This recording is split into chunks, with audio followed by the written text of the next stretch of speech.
how preserved.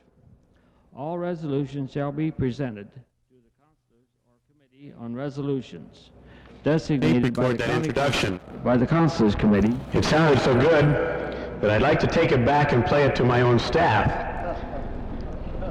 They really need to know the score. You know, that's what you call Gabriel's theory, that you had better blow your own horn because nobody else is going to blow it for you. Some of you have been sitting here for a couple of hours now. I think maybe it's about time for a 30-second stretch. So why don't everyone stand up? Come on, everyone, quickly. Now, let's stretch those arms way up. Very good. Now, will everyone who wants to take an active role in promoting Farmers Union and urging rural progress now, please stand up. Ben, looks like you have a well-committed and eager membership. Thank you very much.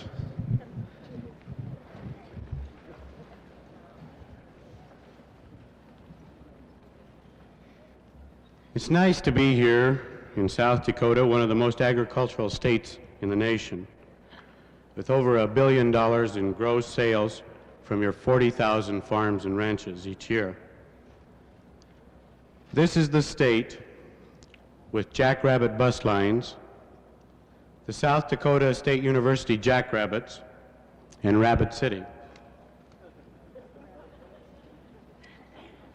This is also an area of specialty crops, where in the Black Hills you crop about 30 tourists to the acre each summer.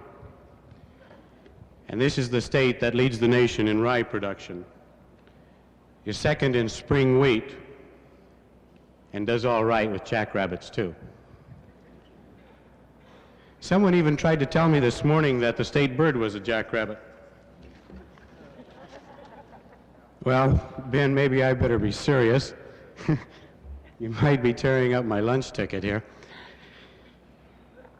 Some of the introduction was true, and I am the youngest president of the Farmers Union states, because I thought it time that I campaigned for a position where I could put my own words into action. I have been associated with Farmers Union all my life, and I have faith in it. But this faith can take many forms, and that's what I'd like to visit with you a little bit this morning. I wish to thank you for inviting me to this convention, and I wish to thank in advance the pilot of that plane that's going to take me from Huron in the morning to Denver. I really do hope that the pilot of that plane has done his homework, because the length of the runway here in Huron is 5,100 feet. And you know how far it takes to get that plane off the ground? 5,099 feet.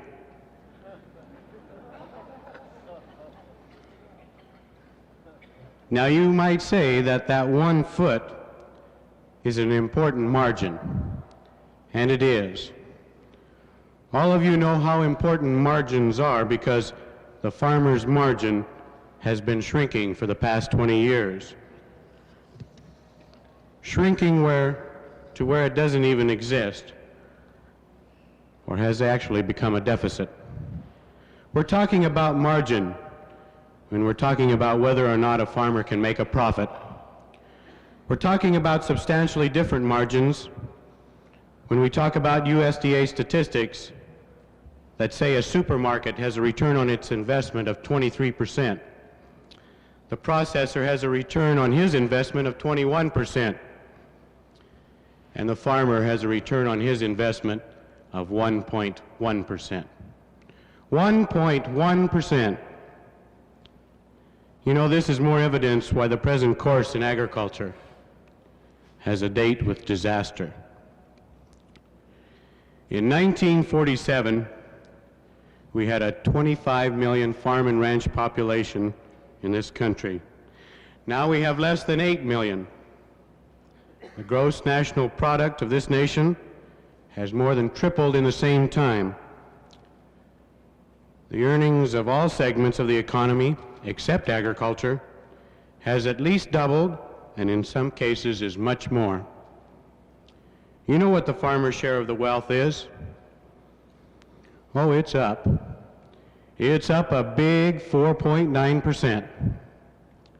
You might add that farm production expenses are up 140%, and that interest received by creditors is up almost 700%.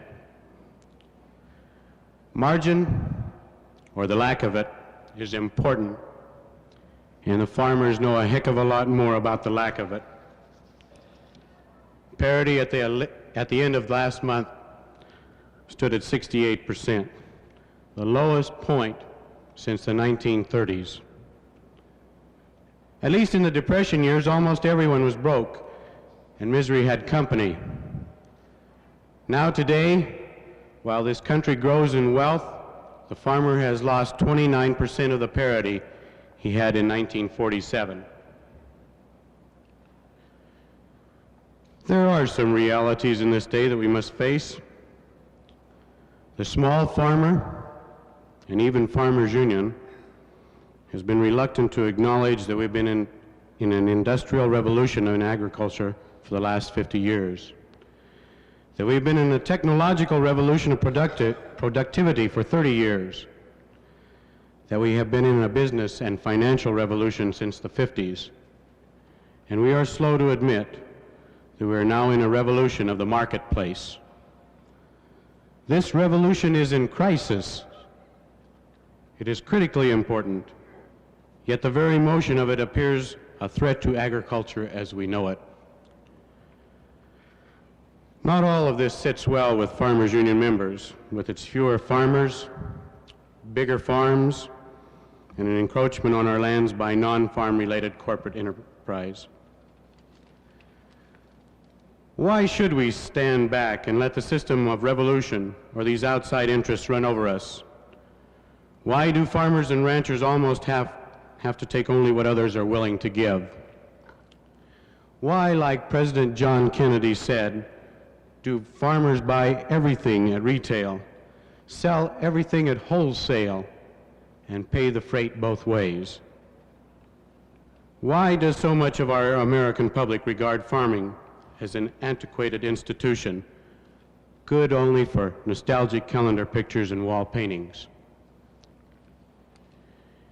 Maybe we can learn something very important from the urban housewife who expressed open unconcern for the widespread failure of dairies in her area when she said, "It doesn't make any difference. She can always go down to the Red Owl and buy the milk that she needs."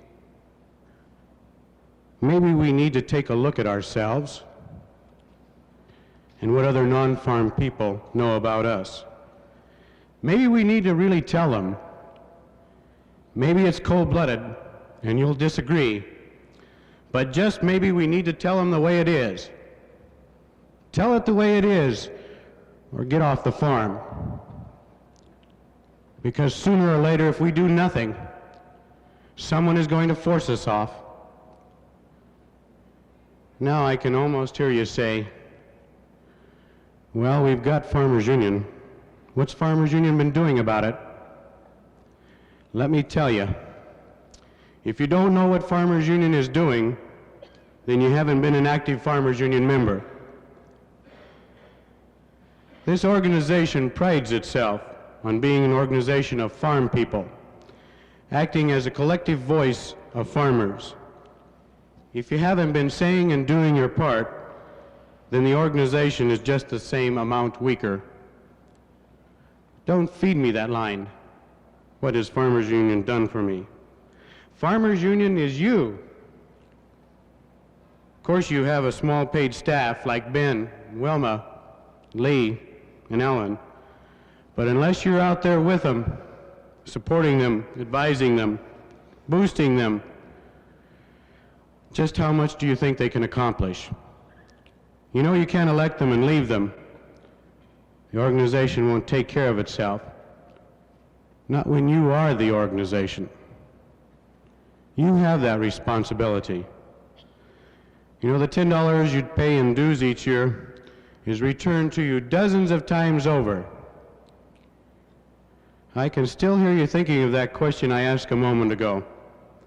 But what has Farmers Union really done for me? Well, just how far back do you want to go? The cooperative movement? Farmers Union was primarily responsible for the Capper-Volstead Act of 1922, the single most important enabling legislation for cooperatives that we have. And while talking about cooperatives, who is the single largest promoter and starter of cooperatives? Farmers Union again. Now this is GTA and Central Exchange Marketing and Marketing Association country. And representatives of these co-ops will be reminding you later in the convention of the several levels of co-op ownership that brings the stock investments right back to you. Farmers Union insurances, as you heard earlier this morning, are another illustration of Farmers Union doing for itself. You were told by Cliff, by Ray, that these are your companies. Now, the most common cooperatives, of course, are those which have no direct farm organization attachment, but are owned by all farmers in an area. There are hundreds of these across the country, and many of these were started by Farmers Union members. Have times changed so much that this can't be done anymore? Certainly not. Right now, sugar beet producers in 7 states near here are in the process of setting up a growers cooperative to buy the refineries and assets of Great Western Sugar Company. $120 million worth. It's a big challenge, but few cooperatives have ever had an easy birth. What else has Farmers Union done? Well, instead of measuring in absolute terms of perfection, let's look at some critically important successes. You know, like Rocky Mountain, this is wheat country. In spite of the don't give a damn attitude of the administration, Farmers Union was a primary reason for the rare sense of the Senate resolution to ask the administration to review the 1971 International Wheat Agreement and add floors to farmers' prices. The Senate recognized the problem, even if much of Washington doesn't seem to understand. Farmers Union has, for years, been an active promoter of international trade in food and fiber, with tariffs set low or even eliminated. Farmers Union has constantly supported the Food and Health Organization of the United Nations, such as the Food and Agriculture Organization. The small but active Washington staff is constantly abreast of new developments and testifies at innumerable hearings and investigations each year. It's for this effort, you remember, that the budget fund drives are held. Farmers Union has always supported better income for farmers through price support programs, strong agriculture acts, and agricultural appropriations. Farmers Union, just as your convention theme emphasizes, has always been the biggest supporter of a strong and vital rural America. Now we need economic justice for all people, particularly for rural America, and especially for the farmer. In line with this, Farmers Union and other farm organizations and cooperatives have been researching the concept of the market and the systems of bargaining. I talked about crisis of revolution in marketing. Let me mention some of the items in the fire right now. For a couple of years, Farmers Union has been studying, proposing, and supporting legislation that would enable farmers and producers to limit their production to fit the nation's needs and the needs of the export market. At the same time, the product of a particular commodity would be pooled for purpose of bargaining with all processors and handlers. All this would be done with additional enabling legislation and under the supervision of special government boards. These, in essence, are the Mondale and Berglund bills before Congress. It was the reason for the Farmers Union legislative fly-in, in which 130 Farmers Union members from all across the country including South Dakota, lobbied with all representatives and some senators, and testified in the House committee presently acting on the bills. We opposed the CISC bill because we didn't believe it nearly strong enough to do the job. Another system currently in the mill involves a computer and teletype network to hook all producers of a commodity to the buyers through a kind of marketing service that allows instant bidding and asking prices, and which incorporates all the various selling and buying expenses and charges into one package. The small producer has equality of information and access to this kind of market. Still another proposal is for a voluntary organization of the producers of a commodity to run their own show by deciding what is the appropriate production goal, then limiting their effort to meet only that goal, balanced by hedging on the commodity futures market, therefore obtaining better farm prices. This is all not far-fetched. Many of these systems are already operational, though on a small scale. And we can all take a lesson from the federal marketing order system used by milk producers, a system which is also built into the Mondale-Berglund bills. These are possible ways we can be leaders in our own revolution. Right now, our production is so high that one farmer's gain is usually at another farmer's expense. To illustrate, the 1969 corn crop totaled more than 4.5 billion bushels. The average fall price was $1.09 for a market value total of just under $5 billion. The 1970 corn crop, because of southern corn leaf blight, totaled a little over 4 billion bushels, right around 10% less than 1969. Yet, the fall market price was $1.33 for a value of almost $5.5 billion. That is, with 10% less production, the total value was $500 million higher. This year, the illustration will probably even be more dramatic. Now, blight is no way to control production. It was the old problem of one farmer benefiting from another farmer's misfortune. But let's look at it positively. Let's look at it aggressively. If farmers all limited or cut their production by 10%, we could actually receive more dollars in the pocket from the remaining 90%. Some farm programs have used this same procedure with success, but you all know the current set-aside program has been a disaster. The whole world seems to have the farmer in his pocket, and this is not where he belongs, and is being done only because the farmer is fragmented. Even his best friends seem to play one farmer against another to take advantage of him. A few moments ago I talked about realities, coarse realities, and even if we don't like them, is that we will continue to have fewer farmers in this country. The industrialization of the farm has replaced labor with capital. Automation, machines, and bigger operations are a part of the life we must accept.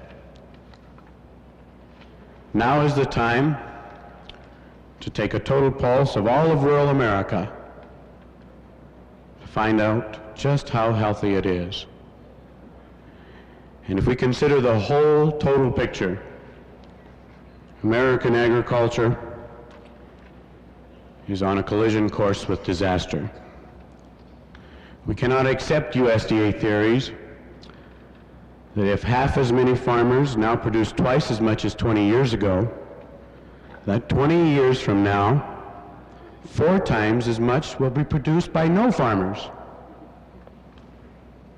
That if half as many farmers now produce twice as much as they did 20 years ago, that 20 years from now, 4 times as much will be produced by no farmers? It's up to us. It's up to us to tell America that the suppliers of the world's lowest cost food are about to go busted, and food and fiber must suddenly become very expensive. And more than 16.2% of the average take-home pay is going to go for groceries. More than one consumer group has already realized that a food policy this cheap is not best in the long run. To ensure the stable production of food in the future, farmers are going to have to wake up America.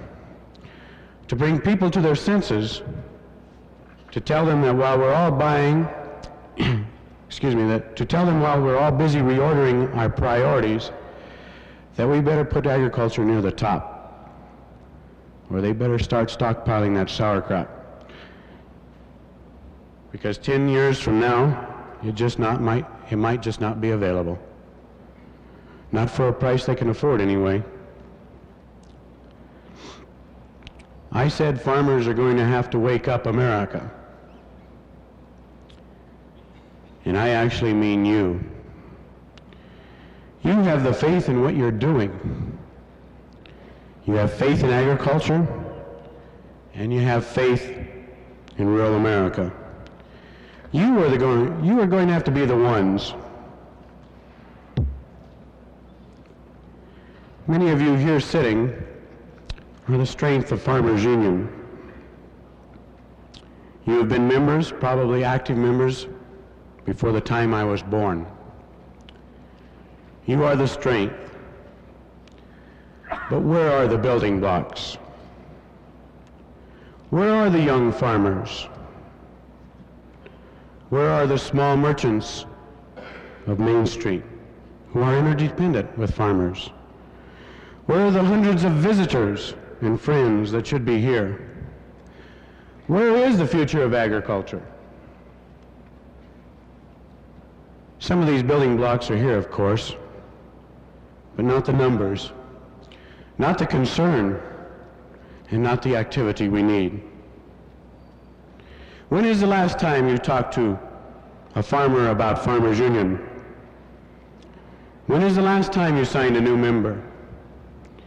When is the last time you told one of your marginal members that he missed a good agriculture meeting? And if he were really concerned about agriculture and his own future, he would have been there. When is the last time you cried foul, bunk, foolish to your congressman, to your senator, to the USDA, to the administration? Maybe you have, and maybe I've been too severe. After all, you've come to the convention, and probably we should be talking to, and I should be talking to those people who are not here today. But you know, chances are I'm not very wrong. I want each of you to issue the cry of crisis, to tell what's happening in agriculture. I want you to dig into this convention program and make it do something. I want you to make it real. I want you to make it to be concerned for the farmer, but also for all of rural America. I want you to add to it the consumer movement. I want you to add to it the fight to save our environment and the battle for better government. Because these are the natural allies of the farmer. I want you to use your skills, your experience, and your influence to work for economic and social justice in rural America. You have the power to do it. The farmer, in fact, controls the production of new wealth in this country. You have the power. You and your neighbors can do it, starting right now at this convention. Let's dig into that program and make it do something. You know, my staff and I have been tossing this very idea around for several weeks. In fact, we've been trying to work it into good words, such as power to the farmer, or people power, or far more power, or farmer power, and even get this, plower power. Plower power. keep it in mind, I think it's pretty close to the truth. Ben, you have the start of a good convention. I hope you all pitch in and develop a South Dakota Farmers Union program of action that has real clout. If we sit here and go on as we have in Farmers Union for the last 70 years, heaven help us, by 1980, Farmers Union will not exist. I wish you all the good luck and good fellowship possible. I've enjoyed being here, and I will be here for a while longer, and I hope I have the chance in meeting many more of you. Thank you very much for inviting me.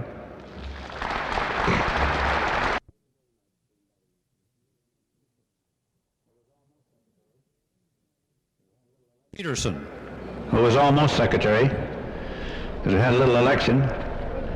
And so these will be the three: Adam Seidel, George Kane, and Louis Peterson. And they'll be holding shop over here somewhere this afternoon. And if you have any resolutions that you believe are not included in the statement, then you should see them. Any questions about that?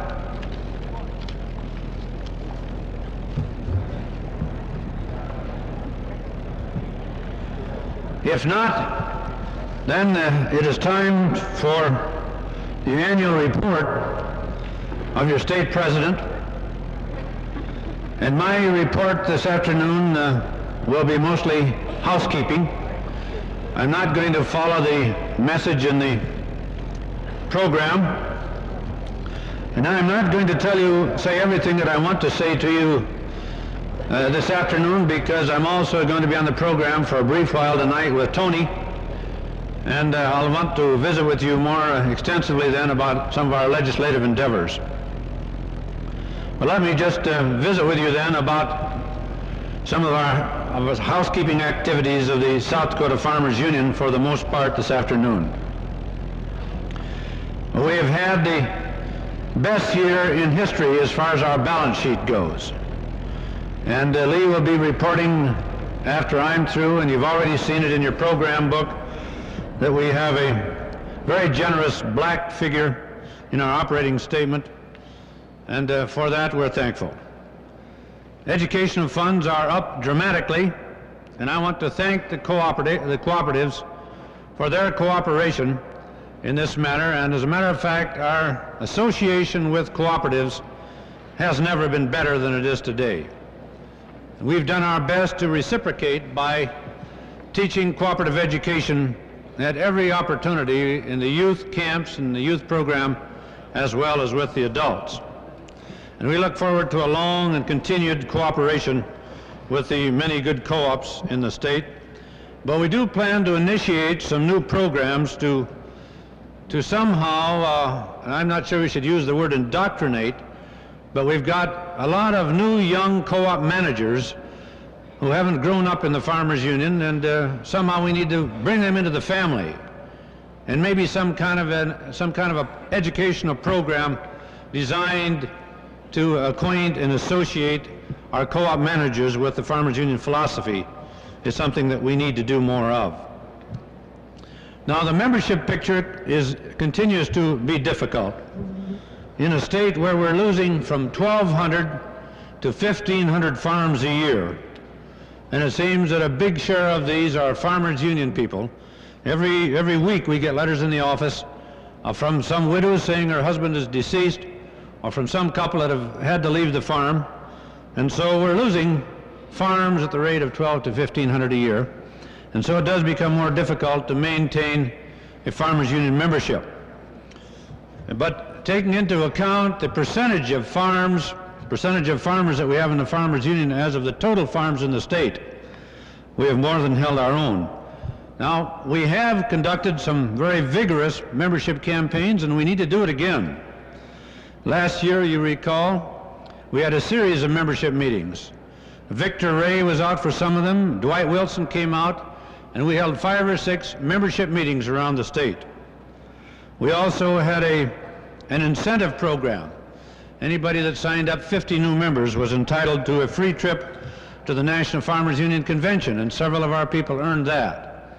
And we're planning that again, incidentally. If you want to go to the National Convention in Houston next March, all you have to do is sign up 50 new members, and we'll put you on an airplane or a bus, and we'll take you down there for free. Now, that's not too tough a job if you start tomorrow. And also, we've had some help in the membership field from the National Farmers Union staff. And on three occasions, we have borrowed the National Farmers Union membership people to do membership work. And so we have been hitting the membership trail, but we've just got to involve more people and do more on the membership front if we're going to hold our own in the membership field. We've had a successful year as far as the youth program goes. We estimate that during the course of the year we contact well over 2,000 Farmers Union young people, either through our study program or through our camp program. In addition to that, last year we had, I think it was 31 torchbearers who took advantage of the award and were awarded a free trip to Washington, D.C. to attend our National Farmers Union Convention. And we did put these young people on an airplane, flew them to Washington, provided their hotel, and flew them back, all as an award for participating in the Farmers Union Youth Program. So this is something I think we should go back home and talk about. We need to encourage more of our farm youth to get involved in the youth program. It does two things, really. It gets the kids involved when they're their present age, and when they grow up, hopefully they'll stay involved, but it does more. It gets the parents involved, and that's a pretty important part of the program too. We have many, many self-giving educational directors at all levels of Farmers Union, and we look forward to an even better youth program next year. Now, we have 2 new people on our staff that I want you to meet, and I'm sure you will meet. Leland Swenson, our new capable State Secretary-Treasurer, who came up through the ranks of Farmers Union in Minnesota, and Lee will report to you later today or following me on the financial status of your organization, and you're going to like it. Also, we have a new editor by the name of Alan Burke, who is a professional journalist, and he's been putting out that fine paper of ours, for the last 4 or 5 months. Many people have commented that they really like the new look of the Farmers Union paper.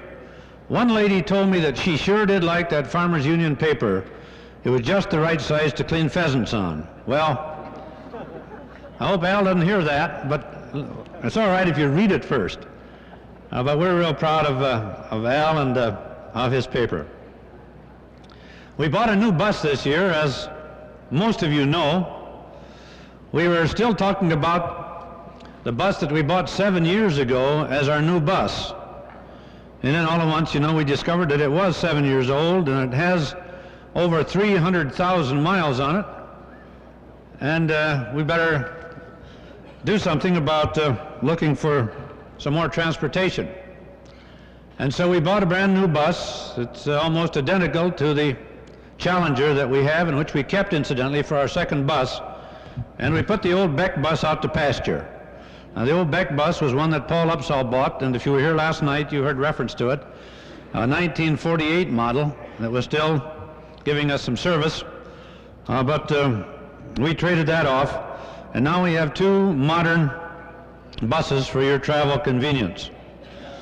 We still need bus contributions. In spite of the nice black figure that our balance sheet shows, these buses cost a lot of money, and we had enough money in the bank account to write a check for that bus when we got delivery on it. But our income comes mostly in the summer. Our income is about like a farmer's income. It comes in bunches. And before the year rolls around, we'll be short of operating money unless we get more in the way of bus fund. And of course, last time we bought a bus, we had to borrow money to get through the year, and we may again this year, but there's really nothing wrong with that because the bus is an asset, and the capital outlay is still there. But we do need your bus contributions.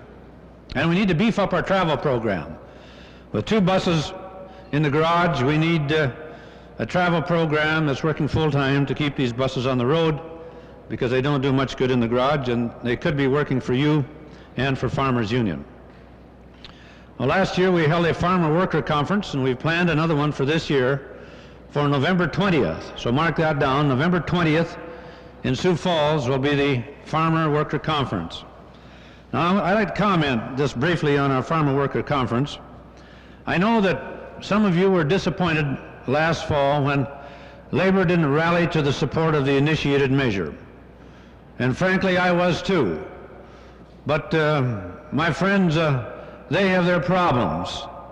And they don't have tractors and cattle that they pay taxes on, and they don't understand that we do.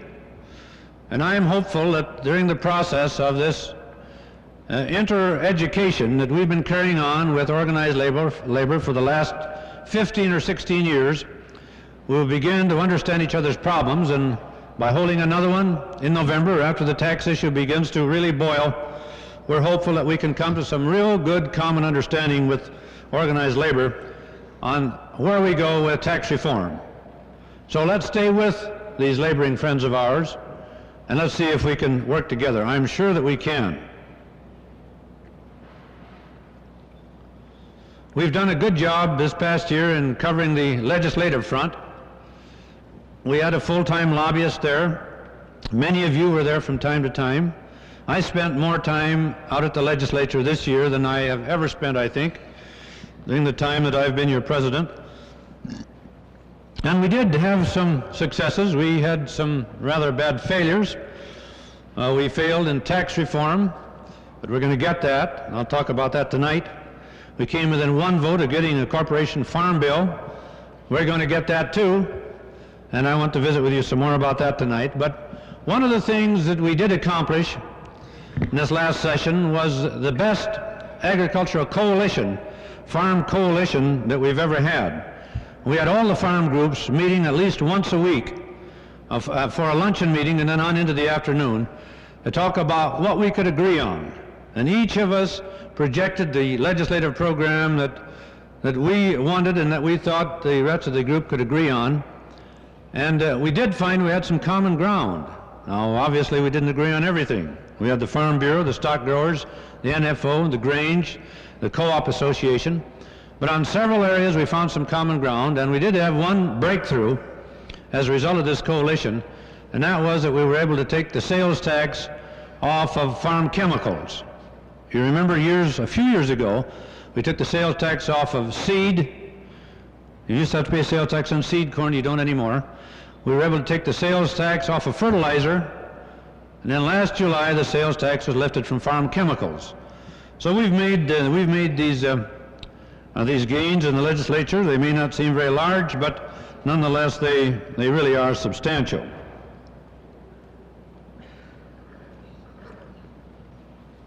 We've not neglected the Washington legislative scene either, because just 2 weeks ago some of you were with me in Washington with a group of 15 from South Dakota who met with about 120 Farmers Union members from other states to lobby for better farm legislation. And I'm convinced that this Washington lobby fly-in and bus-in operation of ours has a real impact. We break up in groups, as you know, and visit all of the offices, all the congressional and senatorial offices on the Hill. And some of these congressmen from city districts have no farmers in their district. Their entire congressional district is pavement, and they never have a chance to see a grassroots farmer unless somebody comes in from the country, and I think they do appreciate this. And I know that many of you have been there, and I know that you agree with me that this is one way of telling the farmer story. They don't know the farmer story, and we need to get in there and tell them. And so we have been doing this throughout the year and just returned a little over a week ago. In addition to this kind of lobbying, of course, our national staff and state presidents have from time to time met with congressional committees to tell our story. But the scene in Washington really is not very good. The administration is not friendly to the farmers' cause.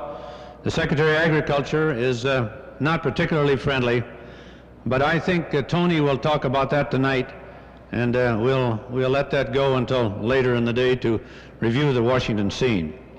But I do want to take this opportunity to express my appreciation to all the county and local officers who have so effectively promoted Farmers Union during the last year, especially the county presidents, who are the real key to the grassroots action and the true success of our organizations. Without you county presidents, you see, we wouldn't have much in the way of organization, and I do appreciate the fine cooperation that we've gotten from the county presidents as well as all of the county and local officers. And again, let me repeat my appreciation for the cooperation from the managers of our cooperatives throughout the state and from the insurance agents. Now, I want to conclude my remarks this afternoon with a very important statement that relates to our intense interest in tax reform and may well change the course of tax reform in South Dakota. I've handed this part of my statement to the press, and this is what I want to say. You all know how hard Farmers Union has worked to bring about tax reform in South Dakota. Many of you here today spent countless hours circulating petitions for the initiated tax measure, and 60% of our state's farmers and ranchers voted for that measure in November. But unfortunately, our initiated income tax failed. For nearly a decade now, we have tried to persuade the South Dakota legislature that it was time to reduce reliance on the property tax as a main source of revenue for local governmental and educational costs. We taxpayers have paid thousands of dollars for study after study, and every one of them has told us what we already knew. The property tax is antiquated, it's inequitable, and it is an outright threat to the economic well-being of South Dakota. The property tax has driven farmers and ranchers off the land because it hits them so hard in the pocketbook. It has forced our elder people to work long after retirement age in order to keep the homes they own, and reliance on the property tax has often denied our children a decent and equal education in the public schools. We are not giving school children an equal education in South Dakota simply because some taxing districts have a larger tax base than others. The so-called richer districts can spend more money for each student and thereby provide a better education. Yet the right to an education in the public schools is a fundamental right which should not be conditioned on wealth. In order to try to provide an adequate education for their children, the districts with low assessed valuations have had to raise property to an intolerable level. It is in these districts where farmers and ranchers have been penalized to the point they have been forced out of business and off the land. Right now in South Dakota, property tax pays over 80% of the cost of running the elementary and secondary public schools. To use such an unjust tax to pay for something so important and so costly as educating our children violates the fundamental rights we are guaranteed in the Constitution. Many of you know that little more than a month ago, the California Supreme Court, in a decision that rocked the country, ruled that it is unconstitutional to finance elementary and secondary education mainly with a local property tax that provides children in one district with a good education and children in another with a poor education. The justices of the California court said that the educational opportunities available to some children are substantially inferior to the opportunities available to children lucky enough to live in wealthier districts. This is a California court ruling. They decided that such a financing scheme fails to meet the requirement of the Equal Protection Clause of the 14th Amendment to the United States Constitution. Two groups in other states, in our sister state of Minnesota, have filed a suit in their states similar to the California suit.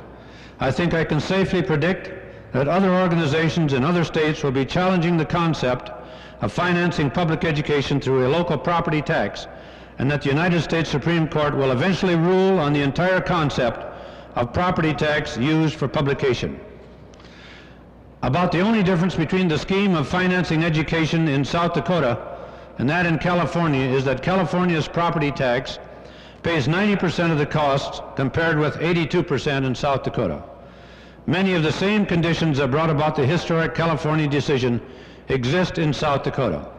And therefore, I am announcing this afternoon that our lawyers have begun the groundwork necessary to take the property tax to court.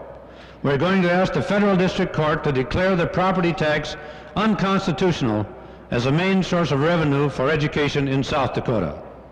What I'm really telling you today is that the South Dakota Farmers Union is not going to stand idly by and let the legislature ignore the public demand for tax reform.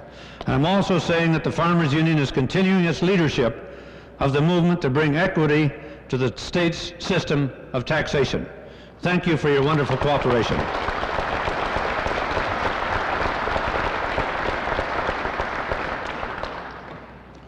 Now, we have contacted our lawyers. They're doing the preliminary work on this, and this will be a milestone for Farmers Union. We've led the fight in the initiated measure. We've been way out front in gaining tax reform, and this will be another first for Farmers Union.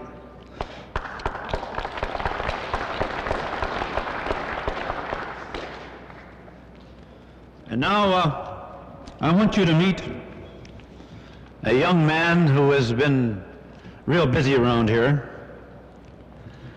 He comes from Minnesota, a torchbearer over there, worked in the Minnesota Camp Program and for Ed Christensen over there in Minnesota Farmers Union. And for some time I've felt that we should have a young man as state secretary. Most other states do have. Should bring in or find a young man somewhere with a good background, begin to build him really into our structure, somebody hopefully who will fit in and be here for a long time in the future. And so I'd like to introduce to you this kind of young man that I think we found will be an asset to our organization. And I want you all to meet him. And he's so busy you won't have a chance to talk with him much here, but he will get up here and talk to you now for a while. Lee Swenson.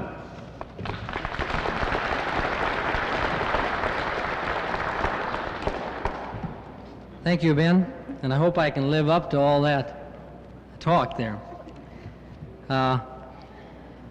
It's a great pleasure to see all of you here for the 56th Annual South Dakota Farmers Union Convention.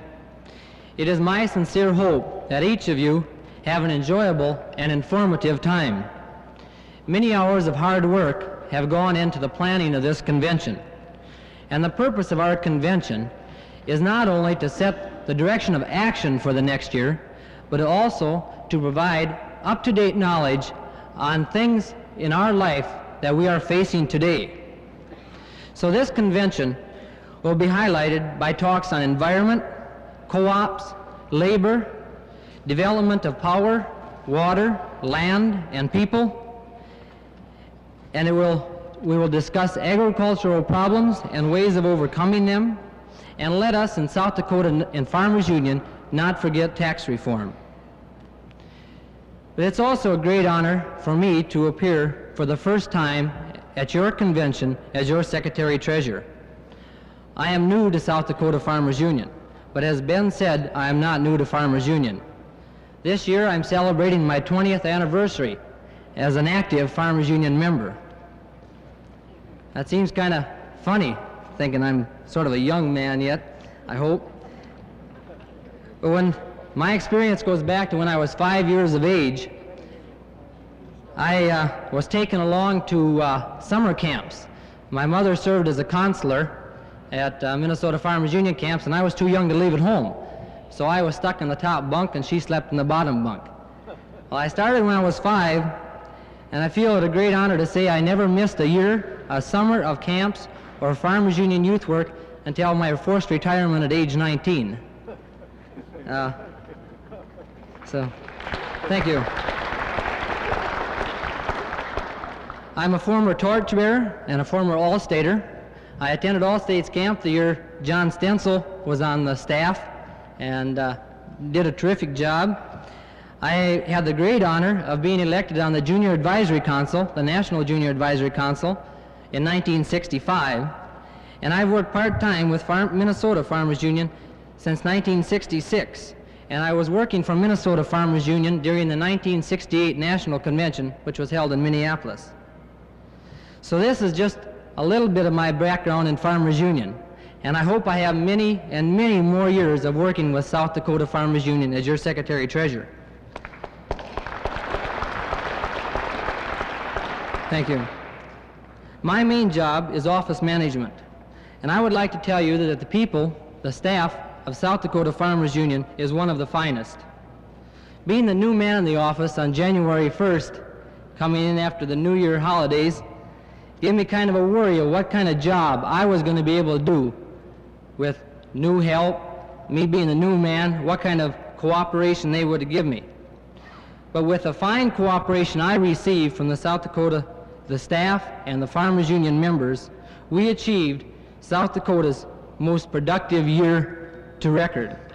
So let's take a brief look at the financial report of that productive year that South Dakota had in the 1970-71 fiscal year, which ended August 31st, 1971. And if you have your convention book handy, you can sure follow along as we go through it. Let's first look at the comparative statement of receipts. This year shows a total income from dues of $67,149.70 compared to $69,004.80 the year before. Receipts from educational funds for the fiscal year totaled $122,927.47 compared to $90,953.39 the year before. That's a total increase of $31,974.08 over the previous year. This increase, I believe, shows the great relationship Farmers Union has with its co-ops. State service fees, which are paid by Farmers Union insurance companies to South Dakota Farmers Union, increased in receipts from $9,520.33 to $19,552.51. This fee is 0.5% of all insurance premiums paid by South Dakota Farmers Union insured. There was a substantial decrease in receipts of the budget fund contributions, but at the same time a substantial increase in the legislative fund contributions. And I feel this was a big factor due to tax reform in South Dakota. Bus income shows a decrease in receipts from $38,553.39 to $35,695.26. This decline, I feel, was due to the inability to use the old Beck bus for long trips, promoting bus trips to Central Exchange and GTA. But now with two new buses and with the work of the Farmers Union members, I look for a go-ahead year next year. Patronage refunds from co-ops were down from the previous year from $708.44 to $516.45. Income from advertising in the Union Farmer was down from $689.75 to $122.90. And this is due to the fact the insurance companies now receive free advertising in return for the state service fee. And this was a big thing in the advertising of the Union Farmer in previous years. Income from Union Farmer subscriptions is up from $9 to $12 or to $11. Rent from the auditorium and offices is down from $6,629.39 to $6,231. The Great Plains allocation increased from $2,627.75 to $3,002.80. Other income increased from $144.55 to $920.12, while income receipts for reimbursed salaries decreased from $241.78 to $136.75. The total receipts for the 1970-71 fiscal year was $263,450.36 compared to the previous fiscal year of $226,490.96.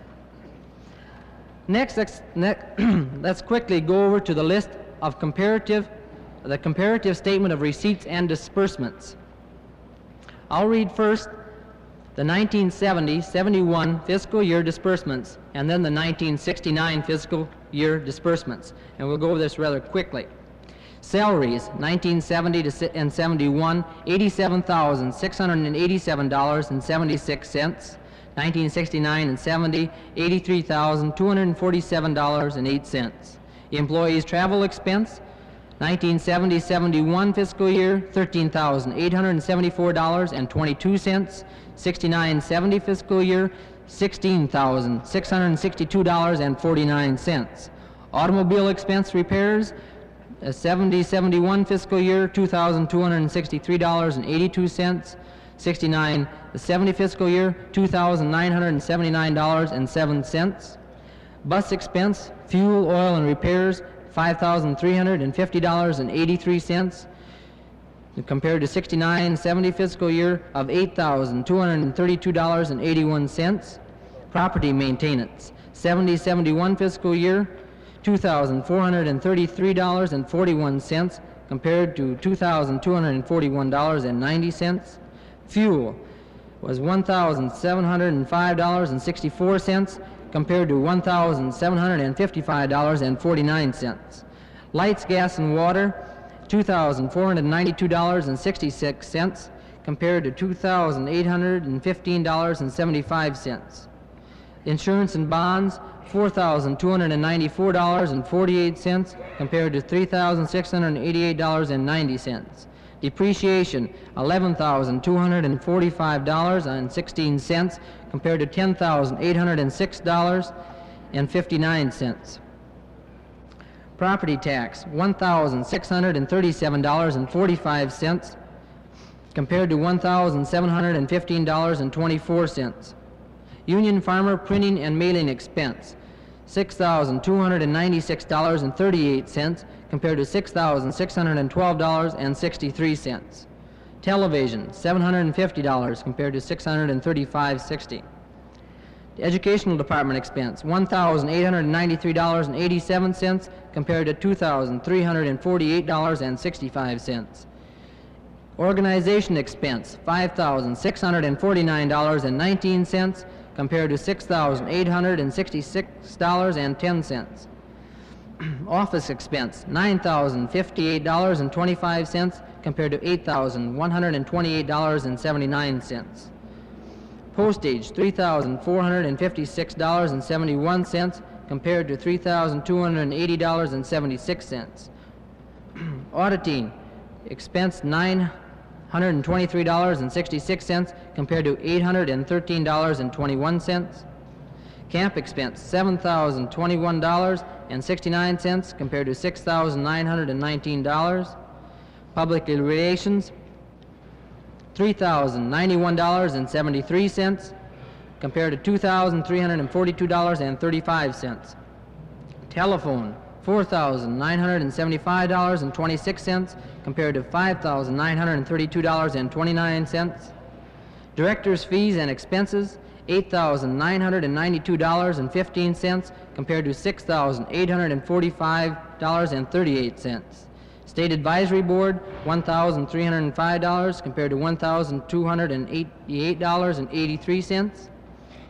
County Councilor's expense, $2,449.24, compared to $2,708.89. Employers' group and retirement insurance, $2,324.87, compared to $4,059.48. State convention expense, $4,571.68, compared to $4,599.18. National convention expense, $5,620.02, compared to $4,599.19. Educational council expense was nothing in 1970-71, compared to $409.65. Junior advisory council expense, $221.59, compared to $281.85. Payroll taxes, $4,700.36 compared to $4,109.53. Legislative expense, $2,025.88 compared to $3,331.99. Miscellaneous expense, $2,486.49 compared to $2,871.10. For total disbursements for the 1970-71 fiscal year at $210,799.45 compared to the previous year of $209,194.90. This is an increase of only $1,604.55. So as in farming, we subtract our expense or disbursements from our income or our receipts, and our receipts this year show an excess of disbursements for $52,650.91 compared to the 1969-70 fiscal year of $17,296.06. So this, fellow Farmers Union friends, is the ending story of our 1970-71 fiscal year. It was a productive year. But let's look forward to the next year, and let's all work together for another or a better year than the previous year. Thank you.